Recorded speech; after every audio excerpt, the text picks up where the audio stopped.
What I found in my research is that there's a series of qualities that self-made millionaires have. If you have these qualities, your success is virtually guaranteed. And if you don't have these qualities, the qualities are learnable. Point number one is that all business or sales skills are learnable.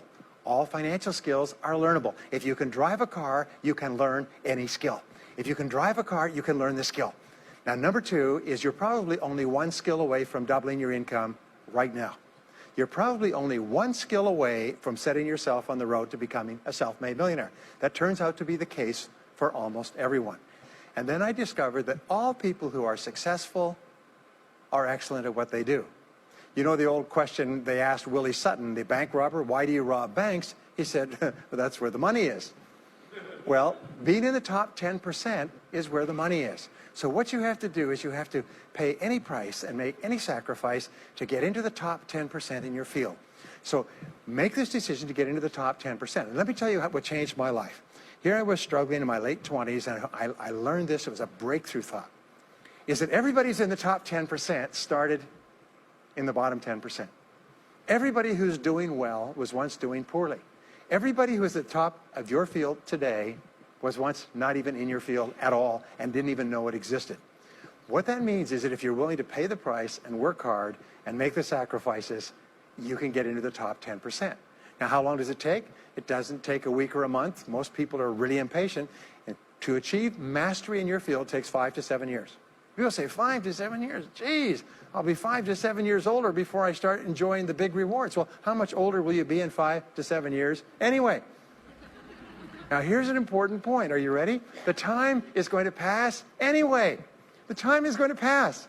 5 to 7 years from now, 5 to 7 years will have passed. The only question is, are you going to be at the top of your field, or you're still going to be down there with the mediocre 80%? And the wonderful thing is this is nobody's better than you, and nobody's smarter than you. If anybody else is at the top of their field, it means that you can be at the top of your field. Just go to them and find out how they got there, because they started at the bottom. Now, it may take longer for some people and less for others, but everybody who puts one foot in front of the other and keeps moving eventually gets there. Next is refuse to consider the possibility of failure. It's the most amazing darn thing is that the fear of failure is the greatest single obstacle to success in adult life. And it's not failure itself, because each one of you is a professional failure. Each one of you has failed over and over and over again. Isn't that true? All of us fail. All human beings fail over and over. 9 out of 10 things that we try don't work out the way we expected.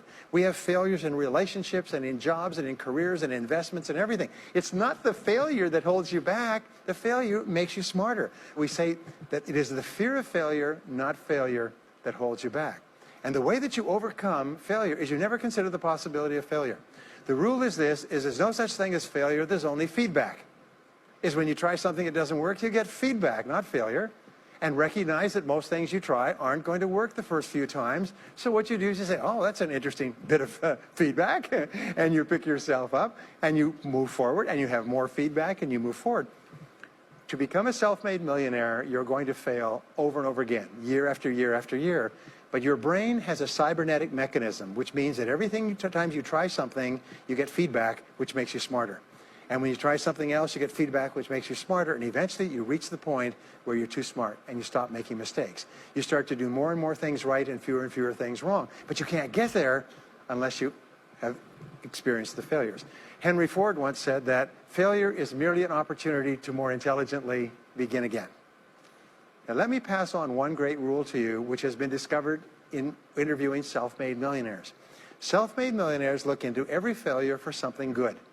They say there's got to be something good in this that I can benefit from, and surprise, surprise, they always find it. Second is self-made millionaires always seek the valuable lesson in every setback or obstacle or temporary failure, and they always find the lesson. Now, what do failures do? Failures whine and cry and think about what they've lost and blame their problems on someone else. Successful people say, what can I learn from this that will make me smarter next time? And my promise to you, those who seek find, is that if you go looking for a valuable lesson in the biggest problem that you're facing today, you'll always find the lesson. Here's another possibility. Your biggest problem today could be the biggest gift that you have ever received, because it may contain within it the lesson that will make you successful.